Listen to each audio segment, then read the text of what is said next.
Il est 13h, bonjour à tous. Merci de votre attention. Voici les titres à la une de l'actualité ce samedi.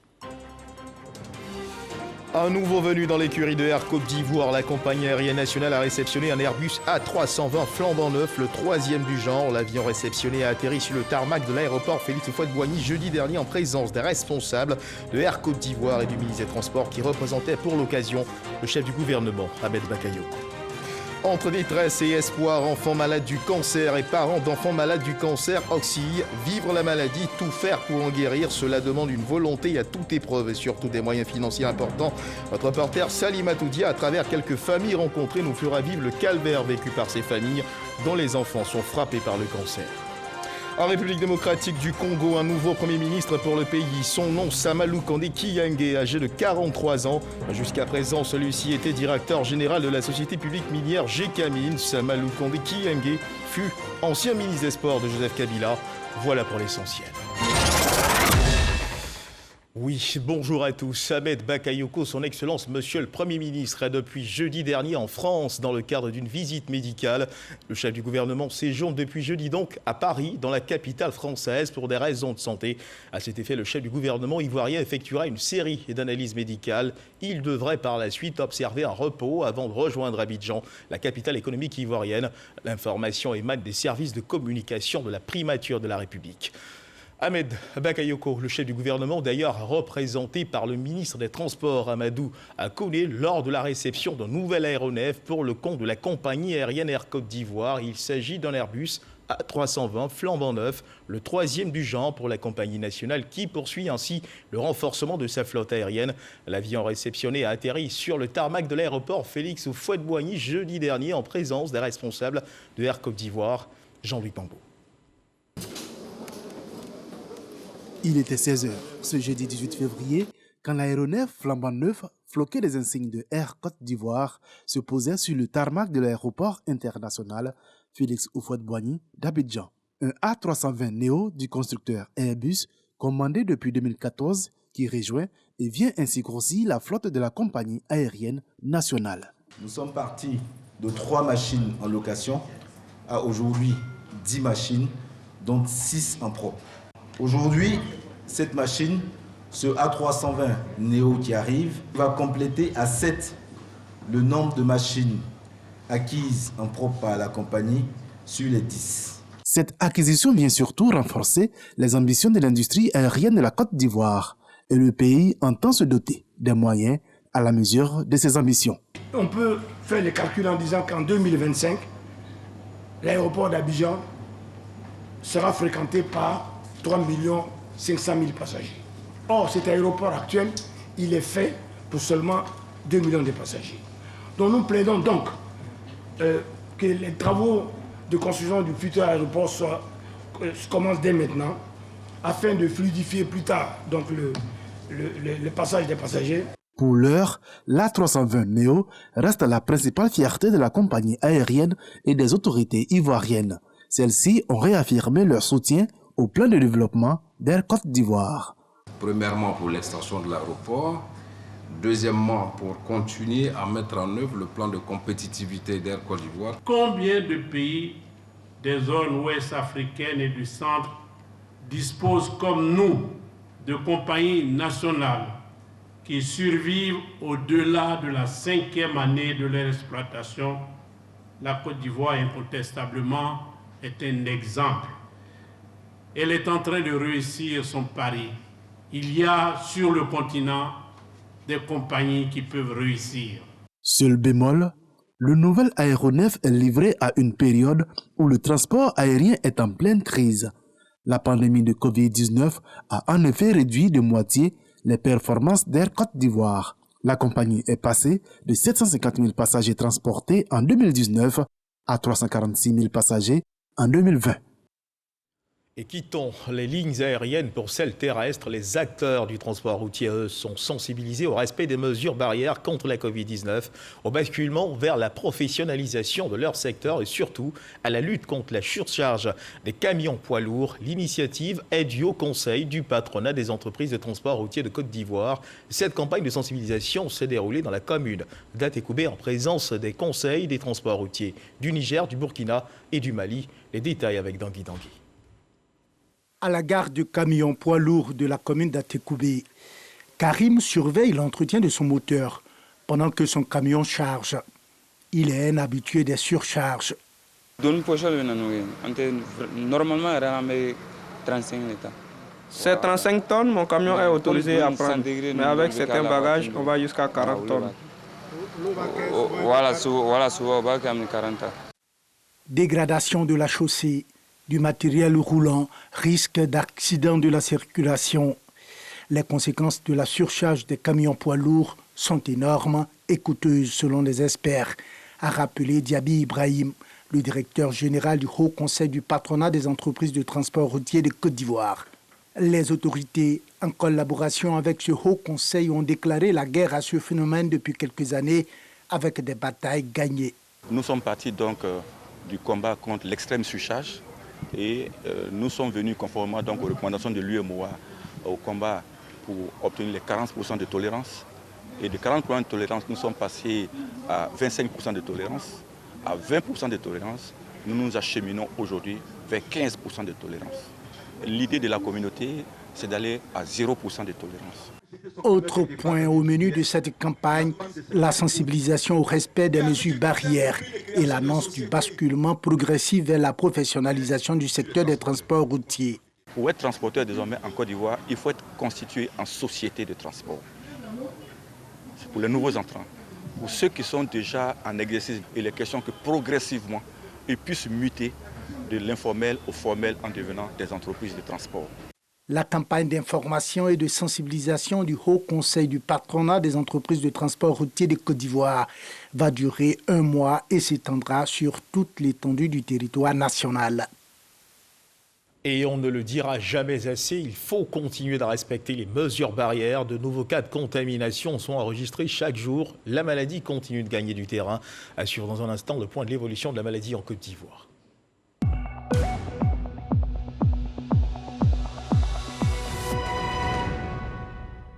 Le ministère de la Santé et de l'Hygiène publique a enregistré hier vendredi 19 février 2021 213 nouveaux cas de Covid-19 sur 3715 échantillons prélevés, soit 5,7% de cas positifs, 119 guéris et 2 décès. À la date du 19 février 2021, la Côte d'Ivoire compte donc 31 825 cas confirmés, dont 30 056 personnes guéries, 185 décès et 1584 cas actifs. Le nombre total d'échantillons est de 398 383. Le ministre de la Santé et de l'Hygiène publique rappelle que lutter contre la Covid-19 est une responsabilité individuelle et collective. Et justement, dans la lutte contre la Covid-19, l'État de Côte d'Ivoire peut compter sur ses partenaires financiers qui le soutiennent depuis le début de la pandémie. Autre geste fort qui témoigne de ce soutien, la signature ce vendredi 19 février 2021, hier donc, à Abidjan Plateau, d'un accord de crédit de plus de 160 milliards de francs CFA en guise d'appui budgétaire. Accord signé entre la Banque mondiale et le gouvernement ivoirien, représenté par le ministère de l'Économie et des Finances. Cet appui budgétaire vient pour soutenir et renforcer les efforts de l'État dans la lutte contre la Covid-19. Cheikh Koné. C'est un accord de crédit IDA de plus de 160 milliards de francs CFA à titre d'appui budgétaire que la Banque mondiale fait à la Côte d'Ivoire. Cette opération d'appui budgétaire du groupe de la Banque mondiale vient soutenir les efforts du gouvernement pour continuer à sauver des vies, venir en aide aux plus défavorisés et aider les entreprises à faire face aux impacts de la crise. Au dire de la directrice des opérations de la Banque mondiale, ce dispositif d'appui budgétaire se concentre sur 3 types de réformes que le gouvernement a entrepris: le soutien aux familles vulnérables, l'accès des PME au crédit à travers la création du fonds de garantie des PME au crédit et enfin, les pratiques de bonne gouvernance et de bonne gestion du plan de riposte économique lié à la crise sanitaire. Tout en rappelant les batteries de mesures prises par le gouvernement au lendemain de la crise sanitaire, le ministre de l'Économie et des Finances a sollicité un appui financier et technique de la Banque mondiale pour la phase urgente de vaccination. Les besoins étant importants, nous avons introduit une requête auprès de la Banque mondiale. Madame la directrice des opérations vient de me confirmer qu'il y a une enveloppe de 50 millions de dollars qui pourrait être dégagée assez rapidement justement pour renforcer en fait les capacités de l'État à acquérir des vaccins additionnels pour vacciner le plus grand nombre de populations. L'appui financier global de la Banque mondiale à la Côte d'Ivoire se chiffre à ce jour à environ 3,2 milliards de dollars, soit près de 1800 milliards de francs CFA. Et du soutien, mesdames et messieurs, il en faut à ces familles. Vous allez le voir, ces familles qui traversent des moments difficiles du fait de cas de maladies dont sont victimes leurs enfants. Nous parlons précisément des cancers que l'on diagnostique chez les enfants. Ce sont principalement des leucémies, des lymphomes et des rétinoblastomes. Chaque année dans le monde, le cancer fait 300 000 nouveaux cas chez les enfants âgés de 0 à 19 ans selon l'OMS. Si la maladie est vite diagnostiquée, les traitements peuvent s'avérer efficaces. À l'occasion de la Journée internationale du cancer de l'enfant, une de nos équipes de reportage a rencontré des malades de cancer dont l'âge est compris entre 2 et 16 ans. Et dans le reportage qui va suivre, vous le verrez dans un instant, il est pénible pour les patients, enfants et leurs familles de gérer cette situation. Traitement médical rigoureux et coût de traitement élevé, un véritable calvaire psychologique et financier. Salima Toutia. On les appelle des guerriers, des champions, des super-héros. Tous ces enfants qui chaque année dans le monde sont diagnostiqués d'un cancer. À l'unité d'oncologie pédiatrique du CHU de Treichville, Elie, adolescent de 16 ans, est hospitalisé depuis 2 mois, roulé sous le poids de la maladie. Je me sens lourd et puis je me sens fatigué. Quand je suis sur la ventre là est lourde, donc je ne peux rien faire. L'élève en classe de 4e à Issia a débuté son combat contre la maladie il y a quelques mois, après avoir senti une douleur au ventre. Ces séjours dans les hôpitaux à Issia, Yamoussoukro, puis Abidjan, il les passera sous les yeux impuissants de son père, Baptiste, planteur, qui est à son chevet. Ça me dépasse, énormément ça me dépasse. Sinon, moi, je ne sais pas ce que c'est qu'un tunnel. Quand je vois mon fils couché sur le lit de l'hôpital, en tout cas, des fois même ça me fait pleurer. Je rentre comme dans la douche, je pleure, je viens. J'essaie de le consoler, bon, ça va, ça va. Un cas médical adressé à l'unité d'oncologie pédiatrique du CHU de Treichville. Le bilan diagnostic est tombé il y a à peine une semaine. Ils nous ont fait le diagnostic histologique d'un rhabdomyosarcome, qui est une tumeur de l'enfant. On retrouve également chez l'enfant, mais une tumeur qu'on peut retrouver aussi chez l'adulte. C'est une tumeur qui est en rapport avec le muscle strié, mais il peut se localiser partout dans l'organisme. Les lymphomes de Burkitt, le rétinoblastome, le néphroblastome et les leucémies sont les principaux cancers rencontrés chez l'enfant. Nous avons plusieurs facteurs favorisants, c'est notamment les facteurs génétiques. Et quand on parle de facteurs génétiques, ce sont des anomalies spécifiques qui peuvent porter sur des chromosomes ou ce qu'on appelle des délétions ou qui portent sur des gènes et qui sont favorables à la survenue des cancers chez l'enfant. Et puis vous avez des facteurs infectieux. Le virus de l'hépatite peut être à l'origine du cancer du foie. Le CHU de Treichville reçoit en moyenne 150 nouveaux cas sur les 400 diagnostiqués par an, avec une prise en charge pluridisciplinaire. En fonction des tumeurs, certaines tumeurs ont bénéficié de chimiothérapie, de radiothérapie et de chirurgie. Et en plus du traitement spécifique de son cancer, vous avez ce qu'on appelle le traitement adjuvant. C'est-à-dire qu'on prend en compte tout ce qui est douleur, alimentation. Et nous agissons à ce niveau-là sur le volet psycho-affectif de l'enfant. À 2 ans et demi, Ouri a subi une opération à l'œil droit après avoir été diagnostiqué d'une tumeur orbitaire. On a fait une première opération, on a enlevé la tumeur. Ils sont partis analyser. On dit c'est une tumeur maligne, malheureusement ça va repousser. Et en moins de 2 mois, ça a repoussé, la tumeur a repoussé, ça a poussé l'œil est sorti. Donc après, ils ont opéré encore, ils ont enlevé l'œil. La Benjamine d'une fratrie de 4 enfants est à sa 7e chimiothérapie. Entre traitement et coût, les parents se disent économiquement à bout de souffle. C'est des enfants avec de grandes maladies. Et puis les médicaments coûtent cher, les traitements coûtent cher, la chimie coûte cher. Chaque 21 000, on paye 400 000. Avant la chimie, on fait analyse de sang. Après la chimie, on fait analyse de sang. Tout ça, il faut payer la chambre. Même cri de détresse du côté de Nadège, qui est déjà à 1 million de francs CFA de dépenses pour assurer le traitement de sa fille de 2 ans, atteinte d'une leucémie. D'abord, même l'examen pour confirmer la maladie va dans les 300 000. Et ça, c'est un peu énorme. Et on a même demandé aux médecins d'essayer de voir combien peut durer le traitement. Ils ont dit c'est au moins 2 ans de traitement. Et 2 ans de traitement, là, le traitement peut aller dans les 4 millions. Déjà, même avant de faire le bilan des 4 millions, nous-mêmes, on a déjà dépensé dans les 1 million. On n'a pas le choix, mais on fait avec parce que souvent, il ne faut pas se démoraliser. Quand l'enfant est là, l'enfant te voit en joie, lui aussi, il est en joie. Une joie qui incarne un espoir de guérison. La prise en charge du cancer pédiatrique est une réalité en Côte d'Ivoire depuis 1995 avec la création de l'unité d'oncologie pédiatrique et récemment l'ouverture de l'hôpital mère-enfant de Bingerville. Selon le programme national de lutte contre le cancer, la politique gouvernementale a permis d'améliorer l'accès au traitement, mais également la réduction des coûts des médicaments. Sinon, au niveau de la gratuité, l'État est en train de faire des efforts dans ce sens pour permettre la gratuité même de certains anticancéreux pour soulager les parents d'enfants malades. Des malades qui sont diagnostiqués dans certains cas à un stade tardif, d'où le taux de décès qui avoisine les 80% pour ces cas, selon le PNLCA. La recette miracle reste le diagnostic précoce pour une prise en charge efficiente. Le BioKit, par exemple, c'est un cancer qui est vraiment chimiosensible et pour lequel, lorsque le patient arrive tôt en consultation, le taux de guérison peut avoisiner les 80 voire 90%. Et vous avez également le néphroblastome qui a un très bon taux de rémission également, qui avoisine les 40 voire 50%. Des efforts restent à faire au vu des objectifs définis par l'Organisation mondiale de la santé qui sont d'assurer au moins 60% de survie pour tous les enfants diagnostiqués d'ici 2030. Un cancer de l'enfant entre détresse et espoir, un sujet de Salimata Dia que vous pourrez notamment retrouver sur le canal numérique de la RTI, RTI Info. Parlons à présent du développement du côté de la ville de Tanda. Le ministre de l'Hydraulique, Laurent Tchagba, a procédé au lancement des travaux de construction du deuxième château d'eau de la ville. Ce château permettra de résoudre tous les problèmes d'accès à l'eau potable dans la ville de Tanda et de plusieurs localités environnantes, dont Sandégué, Kwasi, Dadekro et les villages environnants.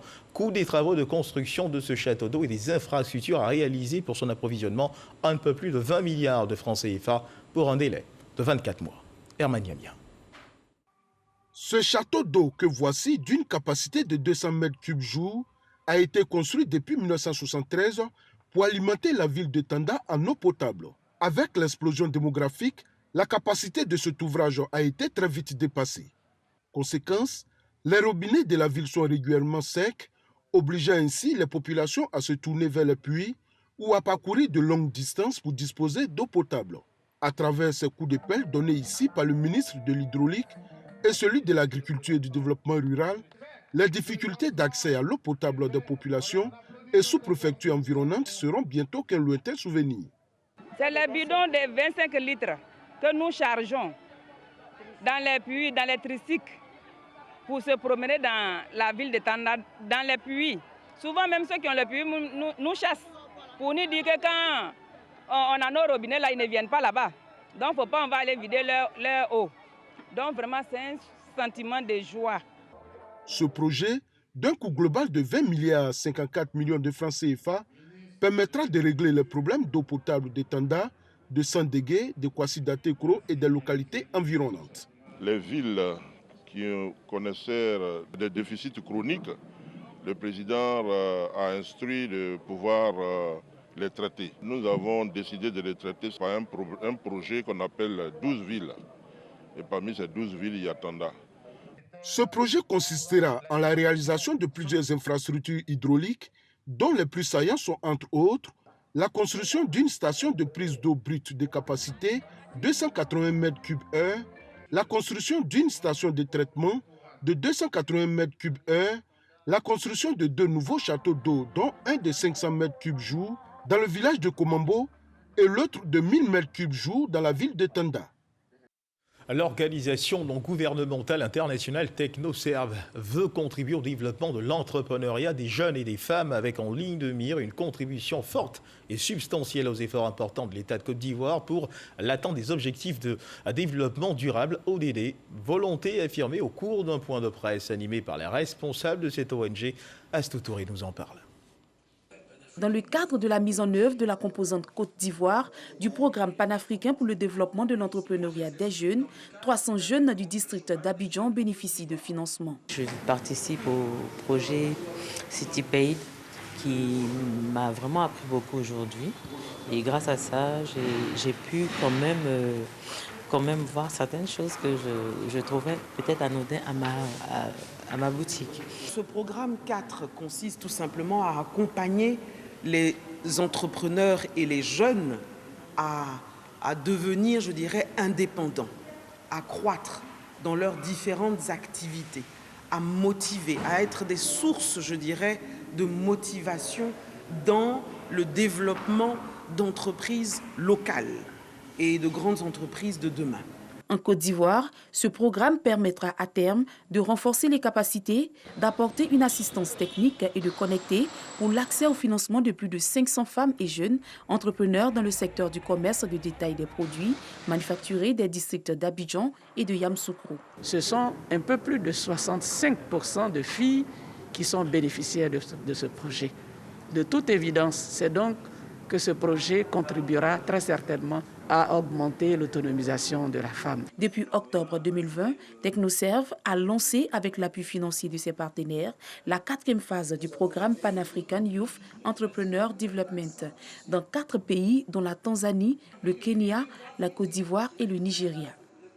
Et puis, mesdames et messieurs, l'actualité, c'est également ce communiqué de la Commission électorale indépendante, la CEI, qui informe l'ensemble des électeurs, les anciens électeurs et les nouveaux électeurs de 2020, qu'elle procédera en prélude à la tenue du scrutin législatif du 6 mars 2021, à la distribution des cartes d'électeurs dans la période du samedi 20 février au samedi 27 février 2021. Cette distribution se fera au siège des commissions électorale locale, CEL, dont la liste est consultable sur le site suivant www.cei.ci sur l'ensemble du territoire national. Les pièces exigées pour le retrait de la carte électeur sont les suivantes: la carte nationale d'identité, la CENI, ou l'attestation d'identité ou le certificat de nationalité ou le récépissé d'enrôlement délivré par l'ONECI ex-ONI. La commission électorale indépendante compte sur l'engagement et la responsabilité de tous pour le bon déroulement de cette phase du processus électoral. Le ministre de la Réconciliation nationale, Kouadio Konan-Bertin, lui veut impliquer l'ensemble des acteurs sociaux dans le processus de réconciliation nationale. Après les journalistes, le ministre de la Réconciliation nationale a rencontré les organes de régulation. Kouadio Konan-Bertin était hier vendredi dans la matinée dans les locaux de l'ANP, l'Autorité nationale de la presse, et la l'AAK, la Haute Autorité de la communication audiovisuelle. Franck Kouadio pour le reportage. Réconciliation nationale. Le ministre Kouadio Konan-Bertin multiplie les rencontres. ANP, Cocody, siège de l'Autorité nationale de la presse de Côte d'Ivoire, des échanges avec le président de l'organe régulateur, Samba Koné.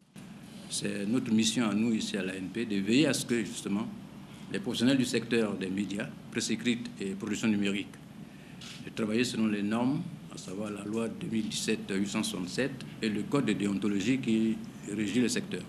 Et nous sommes donc à votre écoute ce matin pour vous accompagner dans ce secteur de la réconciliation qui n'est pas une chose aisée. Seconde étape, la l'AAK, la Haute Autorité de la communication audiovisuelle.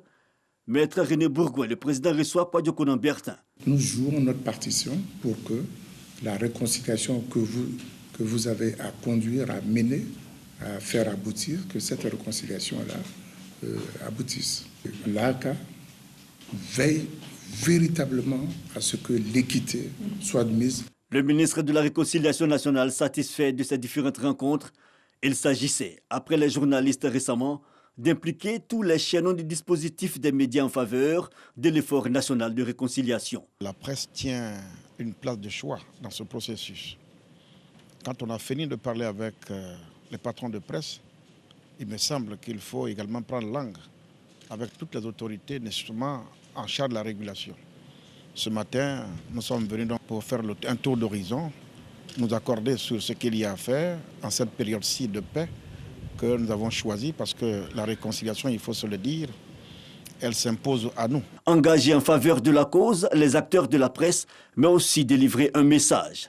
Personne ne peut empêcher qu'un journaliste écrive comme il veut écrire. En déontologie, ils le savent très bien. Tout ce que nous souhaitons, je dis bien nous souhaitons, c'est que dans cette période-là, charnière, qu'ils nous accompagnent par leurs écrits, comme nous demandons aussi aux hommes politiques eux-mêmes qu'ils nous facilitent la tâche par leurs discours, par leurs propos. Donc ce n'est pas que vous seulement les journalistes, c'est tout le monde qui est concerné. Le ministre de la Réconciliation nationale, Kwadwo Konan Bertin, entend, les jours à venir, densifier les initiatives. La recherche de la paix nécessite l'adhésion de toutes les forces vives. Et puis cette autre information qui émane de la commission électorale indépendante, la CEI, en partenariat avec le PNUD, avec l'appui du projet d'appui aux élections, organise un atelier d'appropriation et d'information sur le mode opératoire des élections des députés à l'Assemblée nationale à l'attention des candidats et candidates à l'élection des députés du 6 mars 2021. Cet atelier qui vise à contribuer au renforcement de la transparence du processus électoral aura lieu le mardi 23 février 2021 à l'espace Latry 20, 6 à Abidjan, 2 plateaux, carrefour d'un camp à partir de 10h. Vu l'importance de cette formation, chaque candidature ou liste de candidature est tenue de se faire représenter par une personne. Le présent communiqué tient lieu d'invitation. Avec cette précision, pour toute information complémentaire, prière de joindre le secrétariat permanent de la CEI au contact suivant, le 27, le 22, 40 09 90. En sport, en football, élection à la présidence de la Confédération africaine de football, la CAF. On le sait, Jacques Anoma, notre compatriote, est candidat à la présidence de la CAF. L'ambassadeur Jacques Anoma a présenté son projet de campagne ce vendredi, hier donc, 19 février 2021, à l'auditorium du ministère des Affaires étrangères. Jacques Anoma veut donner plus d'autonomie financière et administrative à la maison du foot africain. Le point dans cet élément de Salif Ouattara. S'il est élu président de la Confédération africaine de football au soir du 12 mars 2021, Jacques Anoma entend procéder à un audit complet de la CAF, faire l'état des lieux, aller à la recherche de nouveaux partenaires et sponsors. Restauration de son administration, ses ambitions, sa gestion, ses performances et son image. À la tête d'un comité exécutif soudé, solidaire, engagé et responsable de ses choix, nous parviendrons à faire du football africain une référence dans le monde. Jacques Anoma entend également être un président à plein temps, prêt à servir le football africain à 100%. Je vous l'ai dit, je serai un président à 100%. Voilà. Il est très important que, comme les autres confédérations ou les autres institutions internationales dont les sièges ne sont pas dans le pays du président, qu'on sente la présence de celui qui a été élu. Jacques Anoma a également lancé un appel au président de la FIFA, Gianni Infantino. Objectif du candidat ivoirien à la présidence de la CAF, établir un rapport de respect entre la CAF et la FIFA. Je ne lui demande pas amitié au nom de notre longue amitié. Équilibre un peu les choses. Viens en Côte d'Ivoire aussi. Même si je ne suis pas le choix présumé de la FIFA, comme certains le disent, j'en sais rien. Mais je lui demande de venir aussi en Côte d'Ivoire. Comme ça, les soupçons vont s'atténuer. Le candidat Jacques Anoma s'envole pour Dakar, au Sénégal, ce samedi 20 février 2021. Première destination d'un périple qui l'amènera dans plusieurs capitales africaines où il ira présenter son projet pour la CAF aux différents électeurs. Et dans l'actualité internationale, demain dimanche se tient le second tour de l'élection présidentielle au Niger. Le candidat du pouvoir, Mohamed Bazoum, sorti largement vainqueur du premier round, affronte l'ancien président Mahamat Ousmane dans un duel historique qui marquera la première transition démocratique du pays depuis son indépendance. En attendant que s'ouvre le scrutin, les Nigériens aspirent tous à des élections apaisées. Et puis toujours dans l'actualité internationale, en République démocratique du Congo, un nouveau Premier ministre en la personne de Sama Lukonde Kyenge, âgé de 43 ans. Jusqu'à présent, celui-ci était directeur général de la société publique minière Gécamine, fleuron industriel du pays. Il avait été nommé à ce poste en juin 2019 par le président Félix Tshisekedi, originaire de la région minière du Katanga. Ancien ministre des Sports de Joseph Kabila, Sama Lukonde est un militant de l'Avenir du Congo, ACO, un petit parti politique qui a migré du camp de l'ancien gouverneur de l'ex-Katanga et richissime homme d'affaires Moïse Katumbi vers celui de Félix Tshisekedi depuis 2018. Et c'est la fin de cette édition. Merci de nous avoir suivis. Dieu garde.